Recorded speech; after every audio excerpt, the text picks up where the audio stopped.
नमस्कार साथियों, class again सबकी कक्षा में आप सभी का स्वागत है। साथियों, आज के इस वीडियो में हम लोग चर्चा करेंगे स्पेडएक्स मिशन के बारे में, जो कि इसरो ने 30 दिसंबर को लॉन्च किया था। इसके तहत दो स्पेसक्राफ्ट्स के साथ अंतरिक्ष में कुछ बीज भी भेजे गए थे और ये बीज कॉपी सीड्स था। कॉपी सीड्स यानी कि लोबिया के बीज थे। खबर ये है कि इसरो द्वारा जो कॉपी सीड्स भेजा गया था स्पेस में, ये स्प्राउट हो चुका है। स्प्राउट होने का मतलब ये है कि ये जर्मिनेट हो चुका है। दरअसल इसरो द्वारा भेजा गया ये पहला बायोलॉजिकल एक्सपेरिमेंट है स्पेस में, and it is a part of crops that is compact research module for orbital plant studies. ये क्रॉप्स का पार्ट था, जो कि एक ऑटोमेटेड प्लेटफॉर्म है और इनको मेनली डिज़ाइन किया गया है to cultivate and sustain plant life in microgravity environment of space. Space के माइक्रोग्रेविटी एनवायरनमेंट में प्लांट को कल्टीवेट करना और प्लांट लाइफ को सस्टेन करवाने के लिए क्रॉप्स को डिज़ाइन किया गया है।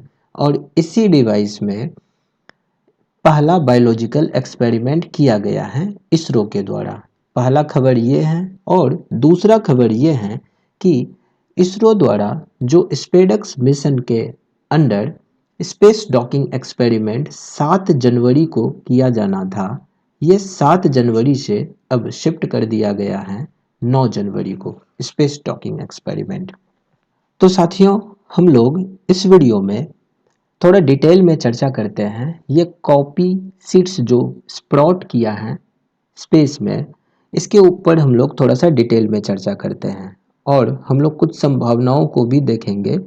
लेकिन आगे बढ़ने से पहले, अगर आप लोग चैनल पर नए हैं तो चैनल को सब्सक्राइब कर दें और अपने साथियों के साथ इनको शेयर भी कर दें, ताकि उन तक भी ये इन्फॉर्मेशन पहुंच सके। और हम लोग शुरू करते हैं। तो कॉपी सीड्स यानी कि जो ये लोबिया के सीड्स हैं, इनको PSLV C60 POEM 4 मॉड्यूल के साथ भेजा गया था, जो कि स्पेस में पहली बार स्प्राउट हुआ है। और ये जो फर्स्ट लीव्स हैं इन स्पेस, है ना, sprout their first leaves in space. और ये एक माइलस्टोन है स्पेस बेस्ड प्लांट रिसर्च में, जो कि इसरो द्वारा ये लॉन्च किया गया था।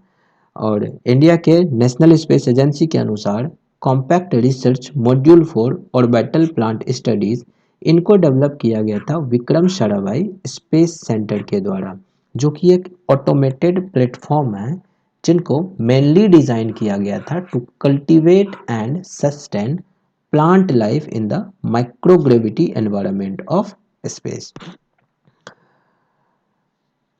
कॉपी सीड्स को ग्रो करना इतने कंट्रोल्ड एनवायरनमेंट में ये बहुत ही चैलेंजिंग होता है।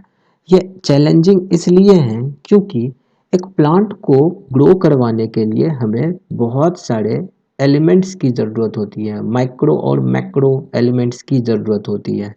तो ये काफ़ी ज़्यादा मुश्किल टास्क था। तो इसरो ने क्या किया कि ये जो विक्रम साराभाई स्पेस सेंटर के द्वारा compact research module for orbital plant studies नामक एक डिवाइस बनाया गया था, यानी कि एक कंट्रोल्ड एनवायरनमेंट बनाया गया था। उसमें स्पेसक्राफ्ट के जो बंद वातावरण है उसमें लोबिया को बढ़ने के लिए nitrogen, phosphorus, potassium, calcium, magnesium और सल्फर जैसे इम्पोर्टेंट एलिमेंट्स को उसमें डाला गया था। और इसके अलावा कुछ माइक्रो न्यूट्रिएंट्स को भी उसमें डाला गया था, जैसे कि आयरन, जिंक, मैंगनीज और कॉपर जैसे जो ट्रेस एलिमेंट हैं, इनको भी उसमें डाला गया था। और इन सब चीज़ों की ज़रूरत होती है माइक्रोग्रेविटी में प्लांट्स को डेवलप करने के लिए। दरअसल माइक्रोग्रेविटी में प्लांट्स जब ग्रो करते हैं तो उसमें कई तरह के बदलाव हमें देखने को मिलते हैं। इनके जो विकास के पैटर्न होते हैं, यानी कि डेवलपमेंटल पैटर्न्स जो होते हैं, उनमें कई तरह के बदलाव हमें देखने को मिलते हैं। जैसे कि इनके जो तने होते हैं, उनके तने का विस्तार और जड़ का जो विकास होता है, उसमें परिवर्तन हमें देखने को मिलता है। और पृथ्वी के मुकाबले जीरो ग्रेविटी में ये सभी दिशाओं में बढ़ सकता है, क्योंकि पृथ्वी के ऊपर हमें अर्थ की तरफ ग्रेविटी मिलता है। तो इन ग्रेविटी में इनके जो जड़ होते हैं वो पृथ्वी की तरफ यानी कि इनसाइड दी सॉइल वो बढ़ते हैं, जबकि स्पेस में चूंकि माइक्रो ग्रेविटी है तो वो बहुत ज़्यादा प्रभावी नहीं हो पाता है, इसलिए ये चारों दिशाओं में ये बढ़ता है।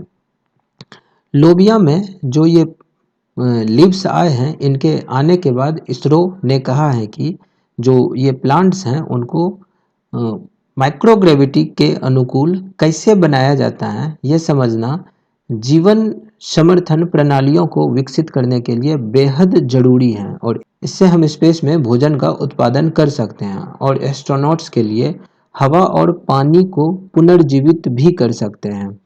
यानी कि जो हमारा लॉन्ग डिस्टेंस या फिर लॉन्ग स्पेस मिशंस जो होने वाले हैं भविष्य में, उन मिशंस में ये हमें काफ़ी ज़्यादा हेल्प कर सकता है। ये जो हमारा मॉनिटर्ड एनवायरनमेंट था, इसमें वेरियस पैरामीटर्स का ध्यान रखा गया था, चाहे वो ऑक्सीजन के लेवल हो या फिर कार्बन डाइऑक्साइड के level, relative humidity, temperature, soil moisture, इन सभी चीज़ों का ध्यान रखा गया था। और ये जो सेटअप तैयार किया गया था, ये सेटअप ने एकदम कम्प्लीटली सपोर्ट किया to the germination and development of coffee plant. और इसमें हमें 2 लीफ भी देखने को मिले हैं, जैसा कि आप सभी लोग इधर देख पा रहे हैं कि ये जो पिक्चर है इसमें हमें ये 2 लीव्स देखने को मिल रहे हैं, एक और दूसरा, और इस तरफ भी कुछ लीव्स हमें देखने को मिल रहे हैं। तो कुल मिलाकर के 8 सीड्स को भेजा गया था, जिसमें कि सभी तो ग्रो नहीं हो पाए हैं, लेकिन इनमें से 2-3 जो हैं वो ग्रो हो गए हैं। तो एक तरह से हम लोग ये कह सकते हैं कि Vikram Sarabhai space research centre के द्वारा जो ये सेटअप तैयार किया गया था, that setup was very much useful in this experiment, in this first biological experiment that was sent by ISRO. और ये डेमोन्स्ट्रेट करता है इसरो की कैपेबिलिटी को, हमारी कैपेबिलिटी कितनी है, हमारी एबिलिटी कितनी है।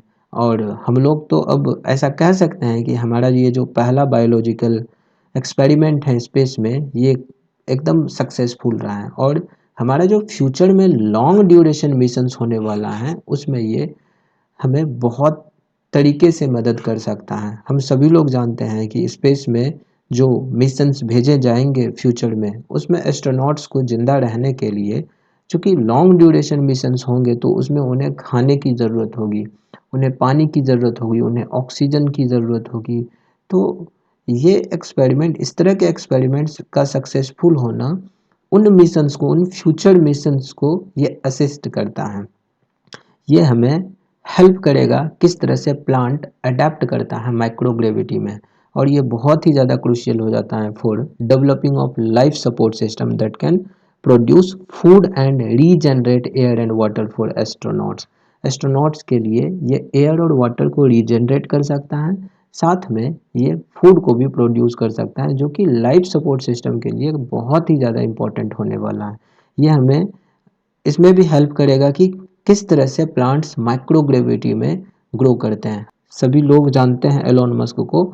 एलोन मस्क जिनका एक तरह से सपना है मार्स के ऊपर ह्यूमंस को बसाने का। मार्स के ऊपर अभी तो अर्थ हमारा लाइफ सपोर्ट कर रहा है, अब एलोन मस्क का कहना है कि हम मार्स के ऊपर भी ह्यूमंस को सेटल करवाएंगे, वहाँ पे ह्यूमंस की कॉलोनी को बसाएंगे। अब बिना इस तरह के एक्सपेरिमेंट के सक्सेसफुल हुए ये चीज़ संभव तो बिल्कुल नहीं लग रहा है कि स्पेस में एस्ट्रोनॉट्स को रहने के लिए, मार्स पे भी एस्ट्रोनॉट्स को रहने के लिए, ये जो ह्यूमंस की जो बेसिक नीड्स हैं, जैसे कि ऑक्सीजन, ऑक्सीजन के बिना हम लोग जिंदा नहीं रह सकते हैं, पानी, ये तो हमारा बेसिक नीड्स हैं, भोजन हमारा बेसिक नीड्स हैं। इन ज़रूरतों को पूरा करने के लिए ह्यूमंस जब कभी भी स्पेस में जाएगा या फिर दूसरे प्लानेट के ऊपर कॉलोनी बसाने के लिए जाएगा, तो इसके लिए ह्यूमंस को अपने साथ में प्लांट्स को तो निश्चित तौर पे लेके जाना ही होगा। इसके पीछे का एकदम बेसिक रीज़न ये है कि ह्यूमंस और प्लांट्स ये दोनों एक दूसरे के ऊपर डिपेंडेंट हैं। अगर ह्यूमंस को ऑक्सीजन चाहिए ज़िंदा रहने के लिए, तो प्लांट्स को भी कार्बन डाइऑक्साइड चाहिए और साथ में वाटर चाहिए, ताकि ये फोटोसिंथेसिस प्रोसेस करके C6H12O6 और साथ में ऑक्सीजन को बना सके, and that too in the presence of sunlight and chlorophyll. तो ग्रीन प्लांट हैं, तो ग्रीन प्लांट में तो क्लोरोफिल होता ही है, तो ग्रीन प्लांट्स को तो लेके जाना ही पड़ेगा। साथ में सनलाइट तो होती ही है अवेलेबल लगभग हर जगह। तो ये कार्बन डाइऑक्साइड प्लांट्स की ज़रूरतें हैं ताकि ये फोटोसिंथेसिस कर सके, और जबकि ये ऑक्सीजन हम ह्यूमंस के लिए ज़रूरी है। तो अगर प्लांट्स को हम लेके नहीं जाएंगे स्पेस में, या फिर मार्स पे ही, या फिर जहाँ भी हम लोग अपनी कॉलोनी को बसाना चाहते हैं, एक लाइफ सपोर्ट सिस्टम वहाँ पे हमें डेवलप करना पड़ेगा ताकि हम उन जगह को कॉलोनाइज कर सके, उन जगह पे हम लोग सस्टेन कर सके, रह सके। तो इस तरह के एक्सपेरिमेंट जो कि इसरो द्वारा किया गया है, that is going to be very much helpful in future missions of ISRO as well as of the other space agencies. हालांकि ये पहली बार नहीं है जो कि किसी स्पेस एजेंसी द्वारा इस तरह के एक्सपेरिमेंट को सक्सेसफुली किया गया है। इस तरह के एक्सपेरिमेंट को सक्सेसफुली चाइना ने किया है। इस तरह के एक्सपेरिमेंट को सक्सेसफुली यूएसए ने भी किया है। यूएस की जो नासा है, उन्होंने इस तरह के एक्सपेरिमेंट को सक्सेसफुली करा है, और जो आईएसएस हैं यानी कि जो स्पेस स्टेशन है, इंटरनेशनल स्पेस स्टेशन है, वहाँ पे इस तरह के एक्सपेरिमेंट्स को किए जाते हैं। और ये एक सक्सेसफुल एक्सपेरिमेंट है उन कंट्रीज़ का, उन डेवलप्ड कंट्रीज़ का। और इंडिया चूँकि इसमें सक्सेसफुल होता हुआ दिख रहा है, तो भारत जो है इन एलीट क्लब में शामिल होने के दौर में भी आ गया है। हालांकि ये वाला एक्सपेरिमेंट जो है, यानी कि अभी जो स्पेसक्राफ्ट भेजे गए हैं, ये स्पेसक्राफ्ट स्पेडक्स मिशन के अंतर्गत भेजे गए हैं। हालांकि मैंने स्पेडक्स मिशन को लेकर के एक वीडियो भी बनाया है, जिन लोगों ने उन वीडियोस को नहीं देखा है जा करके उन वीडियोस को भी देख सकते हैं। स्पेडक्स के बारे में सारी जानकारी आपको वहाँ पे मिल जाएगा। स्पेडक्स मिशन के बारे में अभी ये अपडेट हैं कि जो 7 जनवरी को स्पेस डॉकिंग एक्सपेरिमेंट इसरो द्वारा किया जाना था, ये स्पेस डॉकिंग एक्सपेरिमेंट अब 7 नहीं बल्कि 9 जनवरी को किया जाएगा। अब देखो, स्पेस डॉकिंग एक्सपेरिमेंट ये भी बहुत ही ज़्यादा क्रूशियल हो जाता है किसी भी स्पेस एजेंसी के लिए।